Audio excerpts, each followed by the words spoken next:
Hi everyone, मैं हूं आपकी श्रद्धा दीदी एंड वेलकम टू अपना कॉलेज। आज की वीडियो के अंदर हम बात करने वाले हैं नोट मेकिंग के बारे में। अब जब भी हम प्रोग्रामिंग करते हैं, कोडिंग करते हैं, तो हम एक साथ बहुत सारी चीज़ें सीखते हैं। यानी हम डेटा स्ट्रक्चर सीख रहे होते हैं, एल्गोरिथम सीख रहे होते हैं, क्वेश्चंस कर रहे होते हैं, उसके साथ साथ कॉन्टेस्ट में भी पार्टिसिपेट कर रहे होते हैं और हमारे दिमाग में एक सवाल बार बार चलता रहता है कि हम इतनी सारी चीज़ें सीख तो रहे हैं, पर इन सबको हम याद कैसे करेंगे। तो उसके लिए सबसे जो चमत्कारी, सबसे जो मैजिकल सॉल्यूशन हमें बताया जाता है वो है कि आप नोट्स बनाकर रख लें इन सारी चीज़ों के। तो इस वीडियो के अंदर हम बहुत एक्सटेंसिवली आंसर करेंगे note making for data structures and algorithms. फिर चाहे आप वो C++ में सीख रहे हैं, जावा में सीख रहे हैं, पाइथन में सीख रहे हैं या किसी और लैंग्वेज में सीख रहे हैं। इनफैक्ट इस वीडियो के जो मैक्सिमम कॉन्सेप्ट्स हैं वो आप चाहे डेटा स्ट्रक्चर्स के अलावा नॉर्मल कॉलेज के आप नोट्स बना रहे हैं कोडिंग के किसी भी सब्जेक्ट के लिए, या आप वेब डेवलपमेंट वगैरह के लिए आपने सोचा है कि नोट्स बना लें, तो उन चीज़ों पर भी आप ये सेम चीज़ें अप्लाई कर सकते हैं। अब जब भी हम नोट्स की बात करते हैं हमारे दिमाग में चार मेजर सवाल होते हैं और इन चारों सवालों को आज हम एड्रेस करेंगे। सबसे पहला सवाल होता है कि व्हाई टू मेक नोट्स, दूसरा होता है व्हेन टू मेक नोट्स, तीसरा होता है वेयर टू मेक नोट्स एंड चौथा होता है हाउ टू मेक नोट्स। तो सबसे पहले बात करते हैं व्हाई मेक नोट्स। कोडिंग एक ऐसी चीज़ है जिसके लिए हम सिर्फ एक सिंगल कोर्स को फॉलो नहीं करते, जिसके लिए हम सिर्फ एक सिंगल वीडियो नहीं देखते, एक वीडियो सीरीज नहीं देखते। कोडिंग के अंदर कई ऐसी चीज़ें होती हैं जो हम इंटरनेट पर जाके सीखते हैं, कई ऐसी चीज़ें होती हैं जो हम वेबसाइट्स पर जाके सीखते हैं, कई ऐसी चीज़ें होती हैं जो हम यूट्यूब चैनल्स के थ्रू सीखते हैं और कई ऐसी चीज़ें होती हैं जो हम आर्टिकल्स के थ्रू सीखते हैं। तो इतने सारे रिसोर्सेज से सीख कर जब आप इंफॉर्मेशन इकट्ठा करते हैं तो क्या होता है, बहुत सारे ऐसे सवाल होते हैं, बहुत सारी ऐसी एल्गोरिथम्स होती हैं जिनका लॉजिक तो सिमिलर होता है, यानी सिमिलर लॉजिक होता है, बट उसमें कोड हमारे पास डिफरेंट दे दिया जाता है। तो उस केस में क्या होगा, हर किसी का कोड, आप इस एक वेबसाइट पर जाएंगे वहां पर कोड अलग दिख रहा होगा सेम सवाल का, आप किसी यूट्यूब चैनल पर वीडियो देखेंगे वहां पे अलग तरीके के कोड के अलग तरीके के स्टाइल में लिखा होगा सेम कोड को। तो इस तरीके से हमारे पास अपनी क्या होनी चाहिए, एक कॉमन लाइब्रेरी होनी चाहिए। और ये कॉमन लाइब्रेरी का काम क्या है, इस कॉमन लाइब्रेरी का ये काम है कि बार बार अगर हमें रिसोर्सेज को रेफर करना है, चीज़ों को रेफर करना है जिनको हम ऑलरेडी सीख चुके थे, उन पर हमें दोबारा समझने में ज़्यादा टाइम नहीं लगाना। समझी समझाई हमें चीज़ें हो जिनको हमने पहले देख रखा हो तो वो आसानी से समझ में भी आएंगी। तो ऐसी कॉमन लाइब्रेरी क्या होगी, ऐसी कॉमन लाइब्रेरी होंगे हमारे नोट्स जिनके अंदर ऐसी चीज़ें होंगी जिनको हम एक बार पढ़ चुके हैं। अब हमें बार अगर उस सेम कोड को रेफर करना है तो हम डायरेक्टली जाकर एक ही जगह जाएंगे और हमें पता होगा वो फिक्स जगह क्या है। दूसरा सवाल जो हमारे दिमाग में आता होगा वो ये आता होगा, क्या मुझे नोट्स खुद बनाने चाहिए या मैं दूसरों के नोट्स से देखकर पढ़ सकता हूँ। अब इसके अंदर आज तक हमने स्कूल के एग्जाम्स के लिए नोट्स बनाए थे या कॉलेज के एग्जाम्स के लिए नोट्स बनाए थे। अगर कॉलेज एग्जाम्स का मैं एग्जाम्पल लूँ तो कॉलेज एग्जाम में जितने भी हम सब्जेक्ट पढ़ते हैं, एक सेमेस्टर के अंदर 5 से 6 सब्जेक्ट ऑन एन एवरेज होते हैं बीटेक के अंदर। बाकी स्ट्रीम्स के अंदर हो सकता है थोड़ा ऊपर नीचे फिगर हो, बट काफ़ी सारे सब्जेक्ट्स हम पढ़ते हैं कॉलेज में। अब जब भी हम ये सब्जेक्ट्स पढ़ते हैं, इनमें से काफ़ी सारे सब्जेक्ट्स ऐसे होते हैं जो प्लेसमेंट पर्सपेक्टिव के हिसाब से उतने इंपॉर्टेंट नहीं है, या अगर हम मास्टर्स की प्रिपरेशन नहीं कर रहे तो हम लंबे समय तक हमें ज़्यादा सब्जेक्ट्स को याद रखने की ज़रूरत है भी नहीं। तो उस केस में क्या होता है, उस केस में हम 2 से 3 दिन पहले किसी टॉपर के नोट्स लेते हैं, या किसी हमारा जो दोस्त होता है जो बढ़िया से क्लास अटेंड करके आता था वो नोट्स बनाता था, उसके हम नोट्स ले लेते हैं, उससे हम पढ़ लेते हैं और फिर एग्जाम जैसे ही खत्म हुआ अगले सेमेस्टर में आ गए, पुराना हम भूल गए। इस तरीके से नोट मेकिंग या नोट्स का जो सिलसिला है वो चलता है।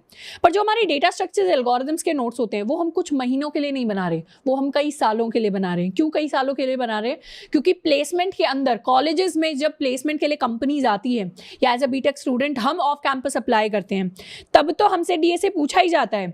पर हम किसी कंपनी के अंदर एज ए सॉफ्टवेयर इंजीनियर काम भी कर रहे हैं और दूसरी कंपनी के अंदर जाना चाहते हैं, तो ये दूसरी कंपनी भी हमसे इंटरव्यूज के अंदर डीएसए पूछेगी। उस टाइम पर या तो हम शुरुआत से चीज़ें सीखना शुरू करें, शुरुआत से अच्छे नोट्स ढूंढें, या फिर हमारे पास ऑलरेडी एक कॉमन लाइब्रेरी हो जिसके अंदर अच्छे से हमने खुद से नोट्स बनाए हों और इनको चाहे हम 1 साल देख लें, 3 साल देख लें, 5 साल देख लें, कितने भी साल देख लें, लॉजिक सेम रहेगा, हमारा पर्सनल टच होगा तो हमें ज़्यादा चीज़ें समझ में आएंगी और ज़्यादा लंबे टाइम तक याद रहेंगी। इसीलिए मैं आपको हमेशा रेकमेंड करूंगी कि आप खुद के नोट्स पर ज़्यादा रिलायंट रहिए, खुद के नोट्स बनाइए ताकि लॉजिक लंबे टाइम तक हमें याद रहे। 2 फायदे होते हैं खुद के नोट्स बनाने के। सबसे पहला फायदा तो ये होता है कि हम चीज़ें रिकॉल करते हैं, यानी एक बार मैंने पूरा सवाल देख लिया, उसको कोड भी कर लिया, अब मैं नोट्स बनाऊंगा ना तो मुझे ज़्यादा टाइम तक चीज़ें याद रहेंगी। क्यों? क्योंकि मैंने रिकॉल किया। मेमोराइजेशन का या फिर चीज़ें लंबे टाइम तक याद करने में सबसे एक इंपॉर्टेंट जो की स्टेप होता है वो है टू रिकॉल थिंग्स, दोबारा चीज़ों के बारे में सोचना। और दूसरा क्या होगा, दूसरा फायदा ये होगा कि हम अपना पर्सनल टच दे पाएंगे उन नोट्स को। पर्सनल टच मतलब अगर किसी स्टूडेंट को डायग्राम ज़्यादा बनाना पसंद है तो वो डायग्राम ज़्यादा बना पाएंगे, किसी को लिखना ज़्यादा पसंद है, किसी को साइड में बॉक्स बनाकर स्पेशल नोट्स लिखना पसंद है तो हम वो कर पाएंगे, किसी को सूडो कोड लिखना ज़्यादा पसंद है तो वो सूडो कोड्स पर ज़्यादा फोकस कर पाएंगे। तो पर्सनल टच जिस भी तरीके से हमें ज़्यादा समझ में आता है हम उस हिसाब से अपने नोट्स को बना पाएंगे। तो ये तो क्लियर किया हमने कि नोट्स को बनाना क्यों है। दूसरी चीज़ क्लियर करते हैं कि नोट्स को बनाना कब है। सबसे पहली चीज़ तो क्या नोट्स को हम फर्स्ट डे ही बना लें, यानी आज मैंने सीखना शुरू किया प्रोग्रामिंग को, आज मैंने पहली बार अपना कोड एडिटर को इंस्टॉल किया है, आज ही मैं नोट्स बना दूंगा?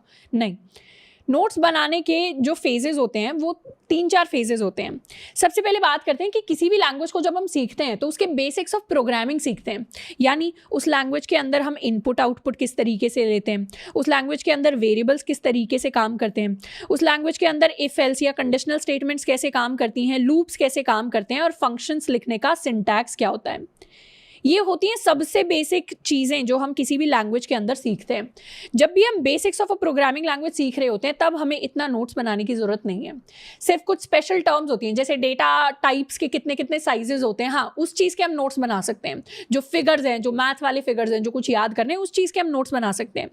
पर एक वेरिएबल को लिखने का सिंटैक्स क्या होता है, इफ एल्स को लिखने का सिंटैक्स क्या होता है, लूप्स को लिखने का, फंक्शंस को लिखने का, ये जो सिंटैक्स वाली चीज़ें या बेसिक्स वाली चीज़ें हम शुरुआत में पढ़ते हैं ना, इसके नोट्स नहीं बनाने, इसको प्रैक्टिस करना है।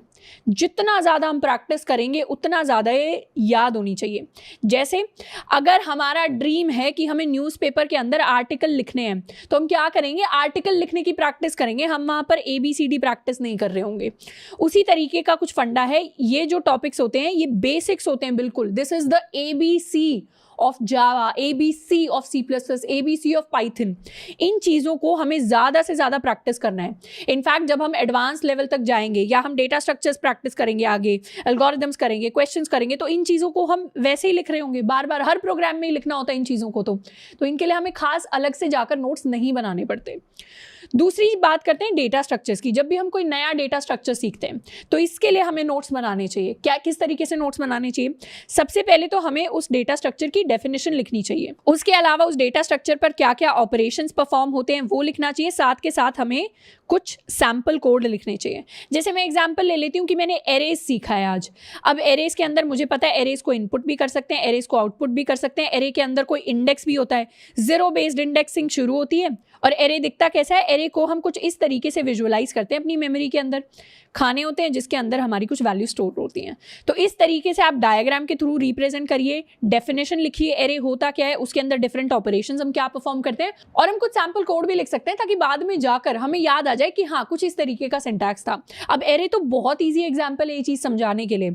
हमें क्या करना है, इन नोट्स को हमें एरेज के लिए अगर हम बनाए ना बनाए, लेकिन बाद में जाकर जब हम हैश सेट, हैश मैप जैसी चीज़ें पढ़ेंगे, ग्राफ्स पढ़ेंगे, सेगमेंट ट्रीज पढ़ेंगे, तो ऐसे जो टॉपिक्स होते हैं इनके लिए तो नोट्स बनाने ही बनाने चाहिए।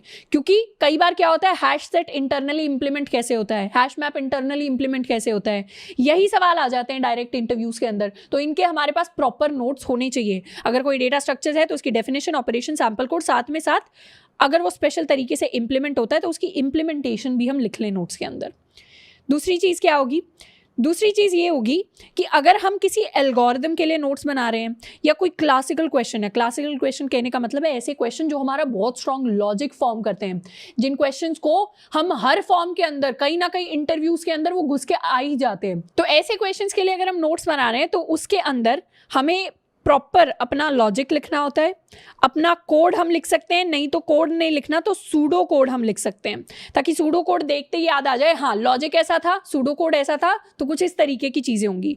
प्लस हम क्या कर सकते हैं, टिप्स एंड ट्रिक्स लिख सकते हैं। खुद ही को, मान लीजिए आप एग्जामिनर हैं और खुद ही को आपको बताना है कि ये वाली अगर छोटी सी ट्रिक यूज़ कर लोगे ना इस सवाल में तो बहुत ही आसानी से हो जाएगा। तो उस तरीके की कुछ ट्रिक्स होती हैं काफ़ी सवालों में, तो आप वो ट्रिक्स लिख सकते हैं। साथ के साथ हम कॉम्प्लेक्सिटीज़ लिख सकते हैं कि एल्गोरिदम की क्या टाइम कॉम्प्लेक्सिटी थी, क्या स्पेस कॉम्प्लेक्सिटी थी, वो टाइम कॉम्प्लेक्सिटी अगर कुछ अलग तरीके की है तो वो आई कैसे, वर्स्ट केस में इसकी टाइम कॉम्प्लेक्सिटी अलग होती है, एवरेज में अलग होती है। जैसे मैं क्विक सॉर्ट की बात करूं, क्विक सॉर्ट के अंदर ये एक इंपॉर्टेंट इंटरव्यू का सवाल है कि आपकी वर्स्ट केस में जो टाइम कॉम्प्लेक्सिटी होती है that is big of n square, लेकिन एवरेज केस में हमारी n log n के बराबर होती है। तो मेरे से एक्चुअल माइक्रोसॉफ्ट में सवाल आया था कि वर्स्ट केस में क्यों क्विक सॉर्ट की time complexity big of n square होती है। तो इस तरीके की जो स्पेशल सवाल होते हैं उनके बारे में हम लिख सकते हैं। तो हमें नोट्स में किस पर फोकस करना है, नोट्स में हमें डेटा स्ट्रक्चर्स और एल्गोरिथम्स पर फोकस करना है। बेसिक्स ऑफ प्रोग्रामिंग लैंग्वेज के हम चाहें तो नोट्स को स्किप कर भी सकते हैं। अब बात करते हैं next, where to make notes. काफ़ी सारे स्टूडेंट्स होंगे जिनको नोटबुक पर नोट्स बनाना पसंद है, कुछ होंगे जिनको लैपटॉप पर बनाना पसंद है, कुछ होंगे जिनको मिक्स पसंद है।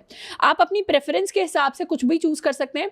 बाकी एक स्टडी हुई थी, एक यूनिवर्सिटी ने स्टडी कंडक्ट की थी जिसमें उन्होंने पाया कि जो स्टूडेंट्स नोटबुक पर या किसी ना किसी तरीके से लिख कर चीज़ों के नोट्स बनाते हैं और फिर उनको याद रखते हैं, उनको 2 टाइम्स ज़्यादा चीज़ें याद रहती हैं और ज़्यादा लंबे समय तक याद रहती हैं।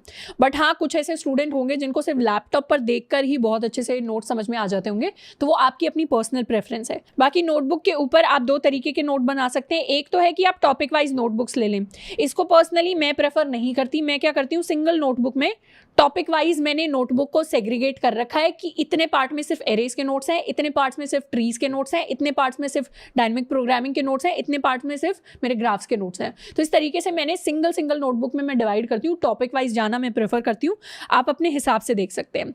अगर हम लैपटॉप के ऊपर नोट्स बना रहे हैं तो लैपटॉप के ऊपर कोड लिखना सबसे ज्यादा आसान रहेगा नोट्स बनाने हैं। तो हम क्या कर सकते हैं, हम अलग अलग फोल्डर्स बना सकते हैं अलग अलग टॉपिक के लिए, और अलग अलग फोल्डर्स में हमारे पास डिफरेंट फाइल्स आ जाएंगी। तो हम इस तरीके से भी नोट्स बना सकते हैं। दूसरा होता है मिक्स। कुछ लोग क्या करते हैं, थ्योरी टॉपिक्स लिख लेते हैं नोटबुक के अंदर और कोड लिख लेते हैं लैपटॉप में एक सिंगल फोल्डर बनाकर। तो आप ये भी कर सकते हैं कि सारी चीजें मैं नोटबुक के अंदर लिखना प्रेफर करती हूँ और कोड मुझे जो लिखना होता है ना, कोड में लैपटॉप के ऊपर लिख लेती हूँ। बाकी इस कोड को अगर आपको कहीं सेव भी करना है, मतलब साथ के साथ हम बहुत सारे कोड लिखते जा रहे हैं और उनको हमें सेव भी करना है किसी ना किसी तरीके से, तो कंप्यूटर में सेव करने के साथ साथ हम इनको गिटहब नाम के एक प्लेटफॉर्म पर भी सेव कर सकते हैं, जो बेसिकली हमारी कोड लाइब्रेरी होती है। तो गिटहब के ऊपर जाकर हम अकाउंट बना सकते हैं।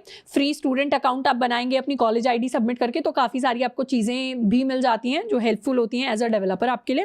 एंड वहां पर जाकर आप अपने कोड्स को स्टोर करना शुरू कर सकते हैं। तो उन कोड्स वो सालों साल रहेंगे, वो इंटरनेट पर एक तरीके से स्टोर हो जाएंगे। लैपटॉप आपका चोरी हो जाता है, खराब हो जाता है, तो उस केस में आपके कोड्स हमेशा सही सलामत रहेंगे। तो वो चीज आप एक्सप्लोर कर सकते हैं। तो वेयर टू मेक नोट्स में ये कंप्लीटली आपकी पर्सनल प्रेफरेंस है। बाकी मुझसे अगर आपको सजेशन लेना ही है तो मैं कहूंगी आप नोट्स में बना लीजिए, या फिर कोड को लैपटॉप में लिख लीजिए। थ्योरी नोट्स तो हमेशा आप नोटबुक में ही बनाइए। फिर बात करते हैं how to make notes. This is the most important thing कि नोट्स को बनाना कैसे है। सबसे पहले तो नोट्स के अंदर हमारे पास हमारा लॉजिक इंक्लूडेड होना चाहिए। लॉजिक का मतलब है कि क्या हमने इस सवाल को सॉल्व करने के लिए कोई स्पेशल फॉर्मूला यूज किया है, जो डायग्राम्स मुझे हेल्प करेंगे बाद में रिमेंबर करने में कि एक्चुअली हुआ क्या, तो वो डायग्राम्स हम बना सकते हैं, या फिर हम सूडो कोड लिख सकते हैं। अब यहाँ पर मैं बहुत ईजी एग्जाम्पल दूंगी, बहुत ईजी एग्जाम्पल। इनफैक्ट इसको आपको नोट में भी लिखने की जरूरत नहीं है अपने। मान लीजिए मैंने आज स्वॉपिंग ऑफ 2 नंबर्स सीखी। स्वॉपिंग ऑफ 2 नंबर्स होती है बेसिकली 2 नंबर्स को मैं कैसे एक्सचेंज कर सकती हूँ उनकी वैल्यू। मैंने सीखा A की वैल्यू 10 है और B की वैल्यू 5 है, तो मेरा फाइनल क्या आना चाहिए, मेरा फाइनल ये आना चाहिए कि मेरे A की वैल्यू 5 हो जाए और मेरे B की वैल्यू 10 हो जाए। तो स्वॉपिंग को विजुअलाइज करने के लिए मैं क्या करती हूँ, मैं बाल्टी का एग्जाम्पल हमेशा यूज करती हूँ। मैंने क्या करी, एक टेम्पररी बाल्टी ले ली, ये A है ये B है। मैं एज्यूम करूंगी मेरी इस A बाल्टी के अंदर मेरे पास 10 पानी स्टोर है, बी बाल्टी के अंदर 5 पानी स्टोर है। तो सबसे पहले मेरा काम होगा कि ए बाल्टी का पानी मैं यहाँ पर लाकर स्टोर कर दूं, तो मेरी ए बाल्टी खाली हो जाएगी। खाली हो गई तो चीजें कुछ ऐसी दिखेंगी, ए खाली हो गई और टेम्पररी में क्या हुआ, टेम्पररी के अंदर मेरा पूरा का पूरा पानी 10 आकर स्टोर हो गया। अब मुझे क्या करना है, अब मुझे अपनी बी बाल्टी के पानी को ए के अंदर ट्रांसफर करना है। तो उससे क्या हुआ, ए के अंदर मेरा 5 पानी आ गया और बी मेरा कंप्लीटली खाली हो गया। इसके बाद नेक्स्ट स्टेप ये होगा कि अब मुझे टेम्पररी में से पानी उठाकर बी के अंदर डालना है। अब यहाँ पर मेरी जो टेम्पररी बाल्टी है ये तो पूरी खाली हो जाएगी। ए के अंदर क्या है, ए के अंदर ऑलरेडी मेरे पास 5 पानी स्टोर्ड है और बी के अंदर क्या है, बी के अंदर मैं अब स्टोर करा दूंगी टेम्पररी वाला 10 लीटर पानी। तो इससे क्या हुआ, इससे मुझे मेरे स्टेप्स याद हो गए कि ये वाला मेरा स्टेप 1 था, ये वाला स्टेप 2 था, ये वाला मेरा स्टेप 3 था। तो अब जब भी मुझे स्वॉपिंग को याद करना होगा कैसे हुई, मुझे मेरे स्टेप्स याद आ जाएंगे।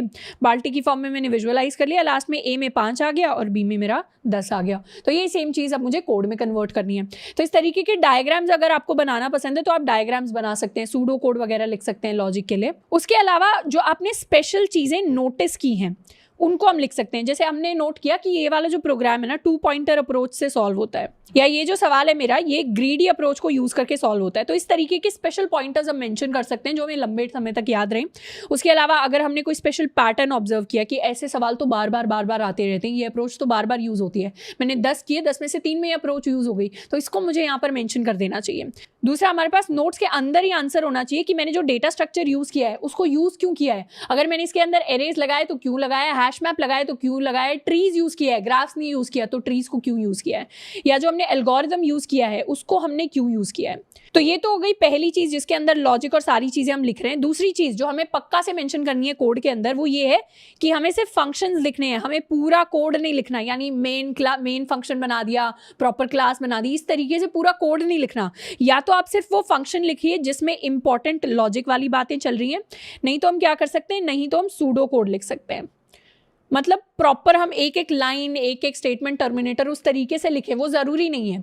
अगर हमारे पास टाइम है तो मैं कहूँगी फिर भी मत करिए, अपना टाइम को सेव करिए, रिसोर्सेज को यूटिलाइज करिए। सिर्फ फंक्शंस लिखना है जिसके अंदर इंपॉर्टेंट लॉजिक है, या फिर सिर्फ हमें सूडो कोड उसका लिखना है। अब इसके साथ साथ कई ऐसे सवाल होते हैं, हम जब थोड़े से एडवांस डेटा स्ट्रक्चर्स पढ़ेंगे तो उसके अंदर क्या होगा, जैसे अभी मैंने स्वॉपिंग ही करके दिखाया, तो स्वॉप हम बार बार कर रहे होंगे वैल्यूज को, तो स्वॉप के लिए एक फंक्शन होता है। या हमें अगर बार बार अपने एरे को प्रिंट करवाना है तो उसके लिए हम एक फंक्शन बनाएंगे। तो इस तरीके के फंक्शंस को हम हेल्पर फंक्शंस कहते हैं। ये मेन लॉजिक का पार्ट नहीं है, ये लॉजिक पूरे के पूरे सवाल का एक छोटा सा हिस्सा है, और इनको हम बार बार यूज कर रहे होंगे। तो इनके जो कोड है ना, ये तो हमें कंठस्थ होने चाहिए। इन हेल्पर फंक्शंस के लिए हमें नोट्स नहीं बनाने, सिर्फ मेन फंक्शन के लिए हमें नोट्स बनाने, जो हमारा सबसे इंपॉर्टेंट फंक्शन है लॉजिक वाइज। तीसरी चीज जो हमें हमेशा मेंशन करनी है वो है टाइम एंड स्पेस कॉम्प्लेक्सिटी। यानी अगर मैंने कोई इंपॉर्टेंट एल्गोरिथम सीखी है या मैंने कोई नया डेटा स्ट्रक्चर सीखा है, उसके अंदर कुछ स्पेशल ऑपरेशन है, तो उसकी मुझे टाइम एंड स्पेस कॉम्प्लेक्सिटी पता होनी चाहिए। जैसे अगर मैं हैश सेट की बात करूं तो हैश सेट के अंदर एमोर्टाइज जो टाइम कॉम्प्लेक्सिटी होती है वो बिग ऑफ 1 आती है, which is constant time complexity. और ये जो फिनोमिना होता है ये बहुत इंपॉर्टेंट होता है याद रखने के लिए। मतलब हर इंटरव्यू में हमें पता होना चाहिए कि इसके अंदर कांस्टेंट टाइम ही लगेगा। या ऑलरेडी मैंने क्विक सॉर्ट का एग्जाम्पल दे ही दिया है। तो इस तरीके से एल्गोरिथम्स एंड डेटा स्ट्रक्चर्स के ऑपरेशंस की हमें time complexity and space complexity अच्छे से क्लियर होनी चाहिए। एंड फोर्थ चीज जो हमें करनी है वो है कि जैसे जैसे हम अपने कॉन्टेस्ट देते हैं, जैसे जैसे हम और क्वेश्चंस को प्रैक्टिस करते हैं, जैसे जैसे हम इंटरव्यूज के अंदर बैठ रहे हैं, अगर हम 3rd 4th ईयर के अंदर हैं, तो वैसे वैसे हम अपने नोट्स के अंदर जहां हमने उस कॉन्सेप्ट को रिवाइज किया और उससे रिलेटेड हमारे पास कोई सवाल आ जाता है इन तीनों में से किसी में भी, तो हम वहां मेंशन कर सकते हैं कि इस कॉन्टेस्ट के अंदर इससे रिलेटेड ये छोटा सा सवाल आया। उस पूरे सवाल को मेंशन नहीं करना, बस लिख सकते हैं कि यहाँ पर इधर सवाल आया, यहाँ पे इधर सवाल आया, इस तरीके से थोड़ा सा सवाल आया। तो हमें पता चल जाएगा धीरे धीरे कि ट्रेंड क्या चल रहा है, मतलब मैक्सिमम सवाल कौन से टॉपिक से पूछे जाते हैं, किस तरीके के अप्रोचेस को यूज करके सवाल पूछे जाते हैं। वो क्या करेगा, हमें और ज्यादा ऑप्टिमाइज्ड वे में अपने इंटरव्यूज के लिए, अपनी इंटर्नशिप्स के लिए, प्लेसमेंट के लिए प्रिपेयर करने में हेल्प करेगा। और पांचवी और सबसे इंपॉर्टेंट चीज जो नोट्स बनाने के बाद हमें करनी है वो है उन नोट्स को रिवाइज करना। रिवाइज करना बहुत इंपॉर्टेंट है, और हर बार क्या करना है, सेम नोट से रिवाइज करना है। जब हम सेम नोट से रिवाइज करते हैं तो क्या होता है, हम सेम चीज को बार बार देखते हैं और वो लंबे समय तक हमें याद रहती है। उसके अलावा जब भी आप नोट्स बना रहे हो तो हर टॉपिक के साथ क्या करना है, हर टॉपिक के साथ 2 से 3 जो पेज है उनको खाली छोड़ देना है। क्यों? क्योंकि इन पेजेस में ऐसी ऐसी चीजें होंगी जो हम सिर्फ टाइम के साथ सीख सकते हैं। यानी आगे जाकर मैं कुछ चीजें सीखूंगी, उनको मैं इन पेजेस के अंदर ऐड कर दूंगी। जैसे कौन से कॉन्टेस्ट में इनसे रिलेटेड सवाल आया, या इसका कोई डेटा स्ट्रक्चर सीखा, उसके बारे में आज मैंने कोड लिख लिया, सैंपल कोड लिख लिया, सवाल कर लिए, पर अब आगे जाकर मुझे पता चल रहा है कि अच्छा इसका इंप्लीमेंटेशन ऐसे होता था, ये तो इंपॉर्टेंट है, मुझसे आज इंटरव्यू ने पूछ लिया, तो उस चीज को हम वहां पर ऐड कर सकते हैं। तो ऐसे 2 3 4 पेजेस हमें छोड़ देने जहां पर एडिशनल चीजें टाइम के साथ ऐड होती रहे। तो ये था how to make notes. Logic हमें पूरा लिखना है, एक एक चीज जो इंपॉर्टेंट है इंटरव्यू पॉइंट ऑफ व्यू से, खुद को इंटरव्यूअर की तरह इमेजिन करके सोच लेना, वो सारी लिखनी है। सिर्फ फंक्शंस लिखने हैं, पूरा कोड हमें लिखने की जरूरत नहीं है। टाइम एंड स्पेस कॉम्प्लेक्सिटी हमेशा होनी चाहिए। कॉन्टेस्ट में जो भी हम एग्जाम्पल क्वेश्चंस देखते हैं, प्रैक्टिस में क्वेश्चंस देखते हैं, इंटरव्यूज में देखते हैं, उनको हम मेंशन कर सकते हैं। 2 से 3 पेज खाली छोड़ देने और रिवाइज करना है अपने नोट्स को, तभी तभी उनका फायदा होगा। तो आई होप कि आज की वीडियो में बहुत एक्सटेंसिवली हमने समझा होगा कि नोट्स को बनाना कैसे है, कौन सी स्टेज में बनाना है। अब यहाँ तो हमने प्लेसमेंट या इंटर्नशिप के लिए हम प्रिपेयर कर रहे हैं, डेटा स्ट्रक्चर्स, एल्गोरिथम सीख रहे हैं, कोई लैंग्वेज सीख रहे हैं, उसके लिए नोट्स की बात की है। अगर आपको और कोई डाउट है कि डेवलपमेंट के लिए नोट्स बनाने चाहिए या नहीं, या मैं पाइथन सीख रहा हूँ डेटा साइंस सीखने के लिए, तो उसके लिए नोट्स बनाने की क्या अप्रोच रहनी चाहिए, तो उसके बारे में आप मुझे नीचे कॉमेंट करके बता सकते हैं। आज के लिए इतना ही, मिलते हैं नेक्स्ट वीडियो में। Till then keep learning and keep exploring.